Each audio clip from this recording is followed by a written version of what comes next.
Loud speaker जो मस्जिदों के ऊपर जो बजते वो सारी इलीगल है।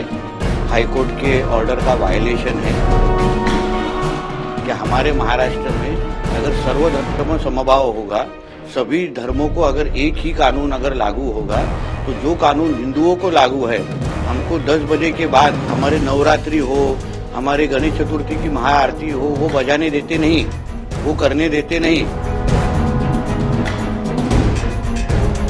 कोई 5-5 बार ये जो कोई लाउड स्पीकर लगाते हैं, ये उनके अब्बा का पाकिस्तान नहीं है जो इधर आके बजाते बैठेंगे। इसलिए जो राज ठाकरे साहब बोल रहे हैं वो हमारे सबके वही बोलना है। जो कांग्रेस का मैनिफेस्टो कल हम लोगों ने सुना, वो भारतीय जनता पक्ष और हमारे महायुति का ही कॉपी पेस्ट है। मतलब शायद हमारे पार्टी ऑफिस से चुराया हुआ मैनिफेस्टो होगा और उसके ऊपर सिर्फ कांग्रेस पार्टी नाम लिख दिया है। जो गारंटी कांग्रेस ने अभी तक जो कर्नाटक में दिया था, उनके अदर जिधर जिधर स्टेट गवर्नमेंट है उधर दिया था, अभी तक उसके कितने गारंटी वो गवर्नमेंट ने पूरे किए हैं, वो भी राहुल गांधी जी ने कल बताना चाहिए था। गवर्नमेंट आने के पहले गारंटी देना और गवर्नमेंट आने के बाद हमारे पास पैसा नहीं है, स्टेट गवर्नमेंट की तिजोरी में पैसा नहीं है, ये बोलना शुरू करना, इसको कांग्रेस बोलते हैं। इसलिए इनके जो झूठे गारंटियों के ऊपर महाराष्ट्र की जनता विश्वास करेगी नहीं। आज कर्नाटक की जनता पछता रही है कांग्रेस को चुन के लेके आने के वजह से। इसलिए इनकी ये झूठी गारंटी हमारे महाराष्ट्र में चलेगी नहीं।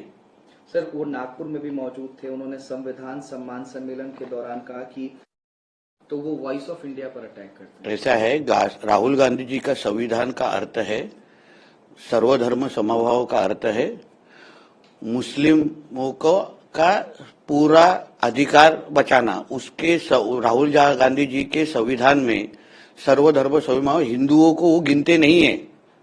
कांग्रेस ये हिंदू विरोधी पार्टी है, ये मुस्लिम लीग की बी टीम है। इसलिए कांग्रेस का संविधान ये सिर्फ कांग्रेस का संविधान ये शरिया लॉ लेके आने का अर्थ है। शरिया लॉ मतलब कांग्रेस का संविधान। इसलिए कांग्रेस ने कितनी भी संविधान की बात की, उसके ऊपर कोई विश्वास रखने वाला नहीं है, क्योंकि वो सिर्फ एक धर्म के लिए बात करने वाली पार्टी मतलब कांग्रेस पार्टी है और मुस्लिम लीग की बी टीम है।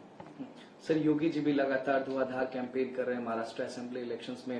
उनका भी बयान है, उन्होंने कहा है कि बटिए मत, कहीं ना कहीं वो एमवीए को महा अनाड़ी गठबंधन कहते हुए। वो सही बात है। कल हमारे योगी जी हिंदुत्व के फायर ब्रांड हमारे लीडर वाशिम महाराष्ट्र में थे, उन्होंने हिंदू समाज के लिए जो बहुत प्रभावी ऐसा मैसेज कल दिया है, जहां बटोगे तो कटोगे, एक रहोगे तो सेफ रहोगे। जो जो अनुभव अभी तक हिंदू समाज को आया है, जिस तरीके से हिंदू समाज को जातियों में बांटने का काम मुस्लिम लीग के एजेंट बन के जो राहुल गांधी जी महाराष्ट्र में आके कर रहे हैं, एमवीए के लोग जो कर रहे हैं, उसको करारा जवाब कल योगी जी ने हमारे महाराष्ट्र में आके दिया है। यूपी जो हिंदुत्व का रोल मॉडल स्टेट है, उसी तरीके उसी मार्ग पे आने वाले सालों में हमारा महाराष्ट्र भी खड़ा होने वाला है। इसलिए हमको योगी जी को जो जो कहते हैं उसके ऊपर हमको सार्थ अभिमान है। एक सवाल और सर, अमरावती में उन्होंने कहा कि कांग्रेस को लेकर के उन्होंने कहा कि मुझे पावर दीजिए, मैं ये इंश्योर करूंगा कि एक भी सिंगल लाउड स्पीकर मस्जिदों पर ना रहे। देखिए, लाउड स्पीकर जो मस्जिदों के ऊपर जो बजते वो सारी इलीगल है। हाई कोर्ट के ऑर्डर का वायलेशन है।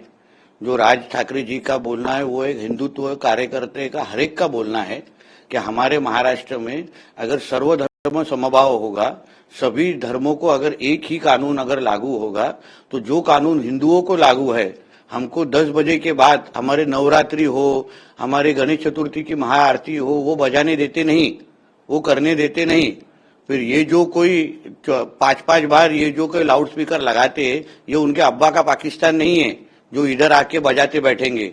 इसलिए जो राज ठाकरे साहब बोल रहे हैं वो हमारे सबके वही बोलना है कि हमारे महाराष्ट्र में लॉ एंड ऑर्डर फॉलो हो। जो कानून हिंदुओं को लगता है वही कानून मुसलमान समाज को भी लगना चाहिए, ये हमारा बोलना है।